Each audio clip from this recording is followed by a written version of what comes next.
एक जंगल में एक सुंदर प्यारा हिरन का बच्चा चंकी हिरन रहता था, जो कि जंगल में सभी का प्यारा था। एक दिन की बात है, चंकी हिरन जब सोकर उठा तो उसने देखा कि उसकी माँ कहीं जाने की तैयारी कर रही थी। अरे, अब इतनी सुबह सुबह आप कहाँ जा रही हैं माँ?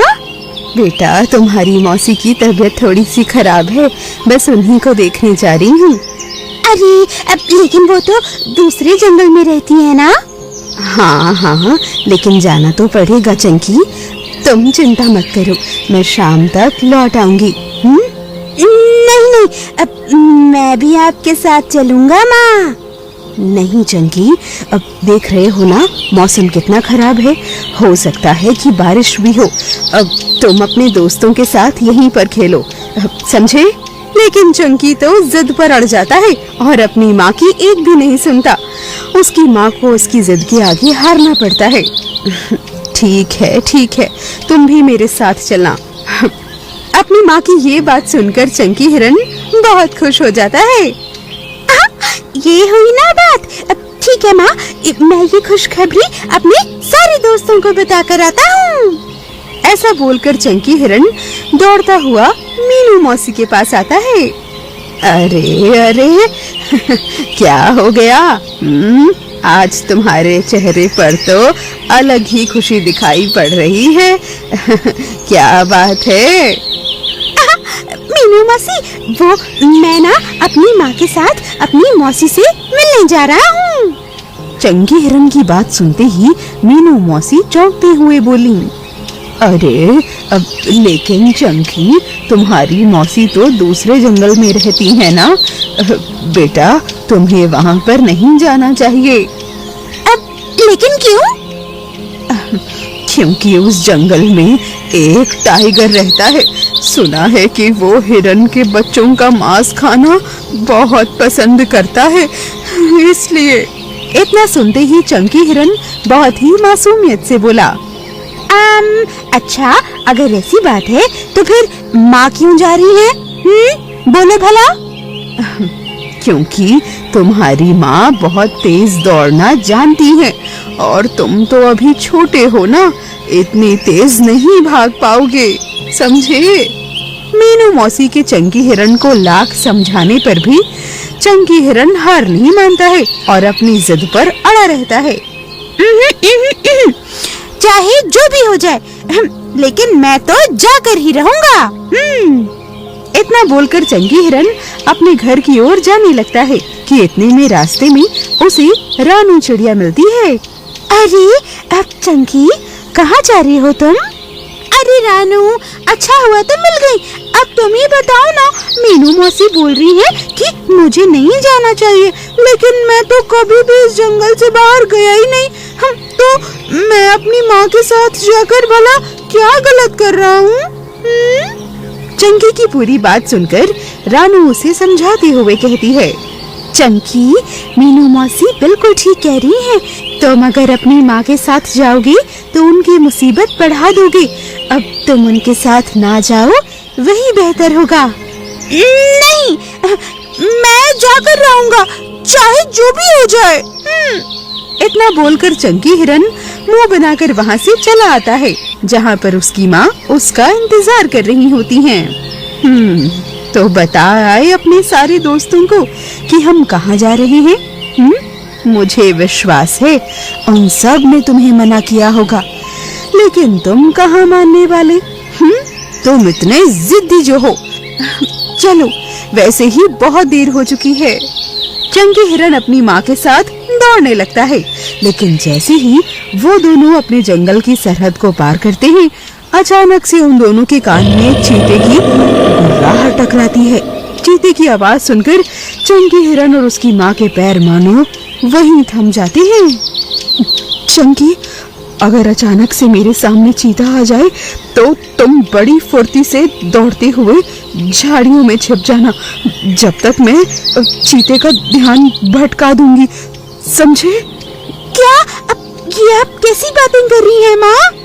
चंकी हिरन ने इतना कहा ही था कि इतने में एक चीता पेड़ से कूदकर अचानक से उन दोनों के सामने आ जाता है। अरे वाह, आज आज तो हिरण की माँ भी है और ये बच्चा भी। आज तो खाने में मजा ही आ जाएगा। चंकी हिरन की माँ तभी चंकी से कहती हैं, मैंने जैसा कहा है तुमसे चंकी, बिल्कुल वैसा ही करना। इतना बोलकर वो दूसरी दिशा में चीते का ध्यान भटकाने के लिए दौड़ने लगती हैं। हिरन को भागता देख चीता भी उसे पकड़ने के लिए उसके पीछे भागने लगता है। हिरन अपने बच्चे चंकी को बचाने के लिए चीते को जंगल से बहुत दूर ले जाती है और वहीं दूसरी ओर चंकी अपनी माँ की बात मानकर झाड़ियों में ही छिपा रहता है। बहुत देर हो जाती है लेकिन अभी तक चंकी की माँ वापस नहीं लौटती और ये देखकर चंकी बहुत ही ज्यादा टेंशन में आ जाता है। हे भगवान, मेरी माँ को क्या हुआ होगा? वो अभी तक वापस क्यों नहीं लौटी? भगवान जी, उनकी रक्षा करना। चंकी ऐसा बोल ही रहा था कि तभी अचानक से आकाश काले बादलों से घिर जाता है और बहुत तेज बारिश शुरू हो जाती है। थोड़ी देर में चंकी को वापस वही चीता दिखाई पड़ता है और वो देखता है कि उसके नाखून पे खून लगा हुआ था और वो वापस उसी जगह पे आ रहा था जहाँ पर चंकी हिरन छिपा हुआ था। अरे ये बच्चा कहाँ गया? इसकी माँ को तो मैंने मारकर खा लिया। अब अगर ये बच्चा भी मिल जाए तो मजा आ जाए। इसे तो ढूंढना ही होगा। ऐसा बोल के चीता बच्चे को ढूंढने के लिए जंगल में चला जाता है। चंकी झाड़ियों के पीछे छिपके सारी बातें सुन रहा था। अपनी माँ के बारे में सुनकर चंकी फूट फूट कर रोने लगता है और चीते के डर से चंकी हिरन सारी रात झाड़ियों में ही छिपा रहता है और रोता रहता है।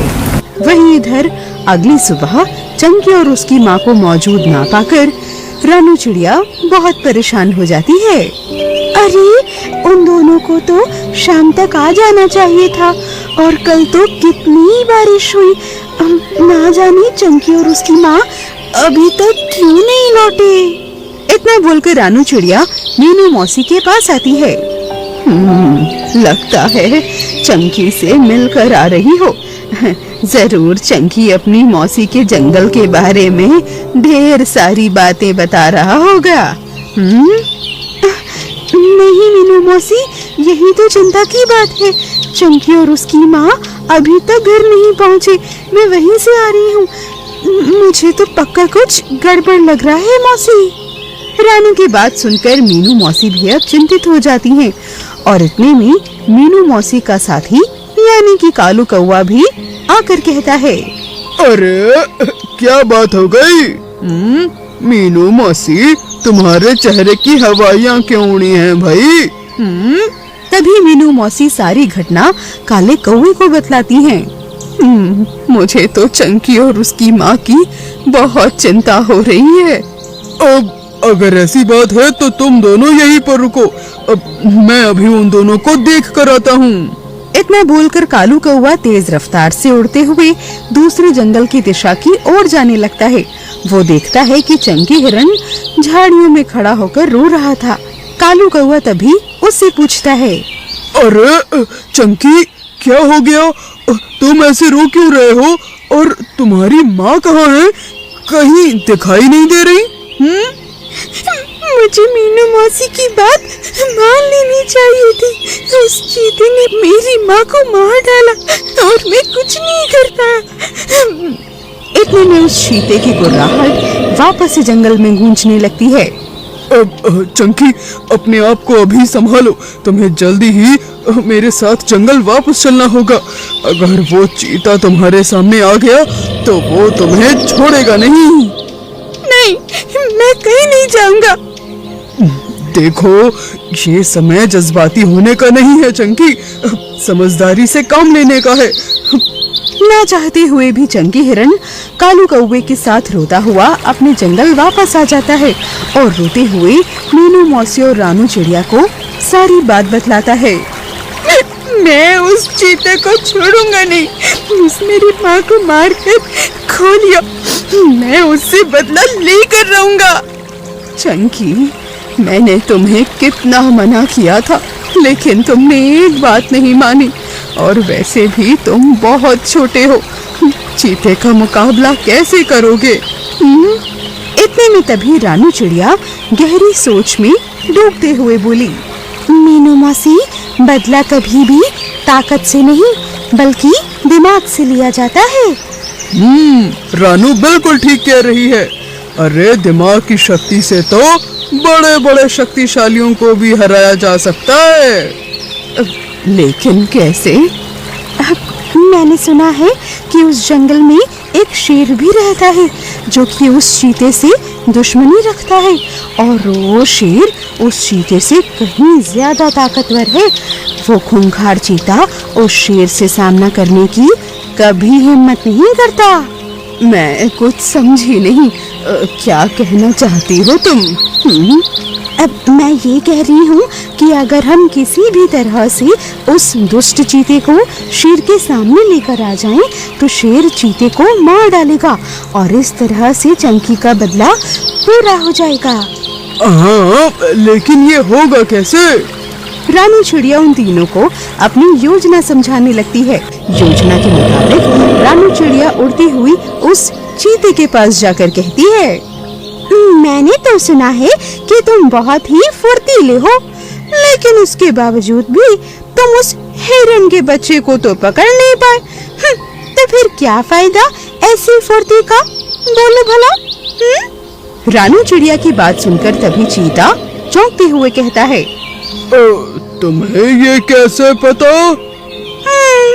वो कल मैं एक पेड़ पर बैठी सब देख रही थी। तुमने हिरन के बच्चे की माँ को तो मार डाला, लेकिन बच्चे को नहीं ढूंढ पाए, और इसी वजह से पूरे जंगल में तुम्हारी थू-थू हो रही है। पता नहीं वो हिरण का बच्चा कहाँ गायब हो गया। उसकी माँ को खाकर तो मेरा पेट भर चुका है, लेकिन अब बारी उस बच्चे की है। ये हुई ना बात। मुझे पता है वो हिरन का बच्चा कहाँ छिपा है। लेकिन तुम मुझे ये सब क्यों बता रही हो? क्योंकि मुझे हिरन जरा भी पसंद नहीं है, और वैसे भी उस बच्चे ने तो मेरी नाक में दम करके रखा है। एक नंबर का शैतान है वो। रानू चिड़िया की बात सुनकर चीता उसकी बातों में आ जाता है। ठीक है, तो मुझे बताओ कि वो मुझे कहाँ मिलेगा? आओ मेरे साथ। इतना बोलकर रानू चिड़िया उड़ने लगती है और चीता उसके पीछे पीछे दौड़ने लगता है। कुछ ही देर में चीते के सामने चंकी हिरन खड़ा होता है, जो कि क्रोधित होकर चीते को देख रहा होता है। कल तो तुम मुझसे बच गए थे बच्चू, लेकिन आज मैं तुम्हें मारकर खा जाऊंगा। इतना बोलकर चीता उसकी ओर तेजी से दौड़ने लगता है। चंकी हिरन अपने पूरे शरीर की ताकत लगाकर उस दिशा में दौड़ता है जिस दिशा में शेर रहता है। थोड़ी ही देर में चंकी हिरन बड़ी बहादुरी से शेर के सामने आकर खड़ा हो जाता है। वाह भाई वाह, मैं पहली बार किसी हिरन को अपने सामने बहादुरी से खड़ा होते हुए देख रहा हूँ। क्या तुम्हें मुझसे डर नहीं लगता बच्चे? नहीं, क्योंकि जंगल में तुमसे भी कोई ज्यादा ताकतवर है, इसलिए मुझे तुमसे जरा भी डर नहीं लग रहा है। क्या मुझसे ज्यादा ताकतवर?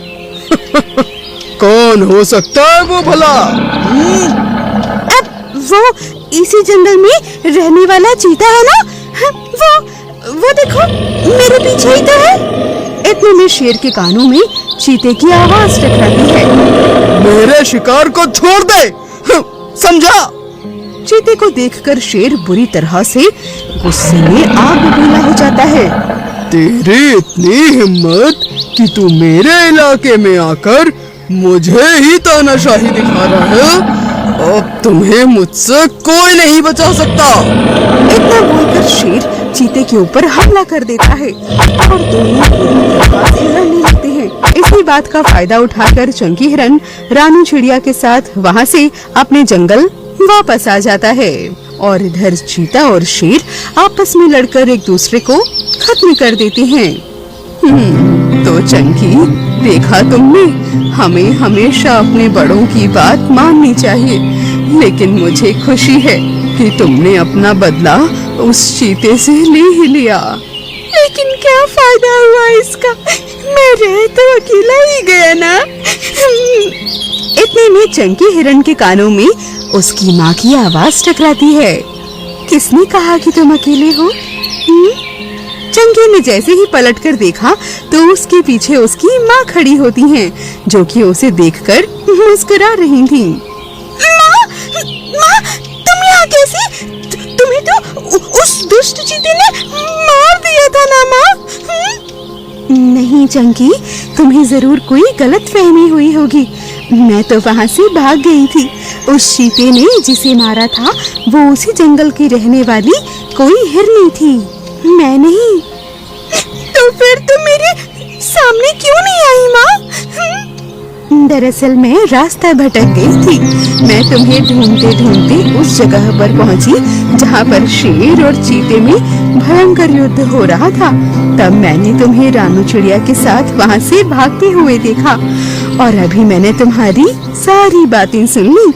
ये जानकर मुझे बहुत खुशी हुई मेरे बच्चे कि तुम इतनी बहादुर हो। चंकी की माँ को देखकर रानू चिड़िया, मीनू मौसी सहित सभी लोग बहुत खुश हो गए और मिंकू ने ये सबक भी सीखा कि हमें हमेशा अपने बड़ों की बात माननी चाहिए। उनकी बात ना मानकर हम खुद को और औरों को भी बहुत बड़ी मुसीबत का शिकार बना सकते हैं। कैसी लगी आपको ये कहानी? अगर अच्छी लगी हो तो इसे लाइक कीजिएगा, हमारे चैनल को सब्सक्राइब कीजिएगा और हाँ, इसे अपने दोस्तों के साथ शेयर करना तो बिल्कुल मत भूलिएगा। मैं मिलूंगी आपसे किसी और नई कहानी, नई सीख के साथ। तब तक के लिए बाय बाय।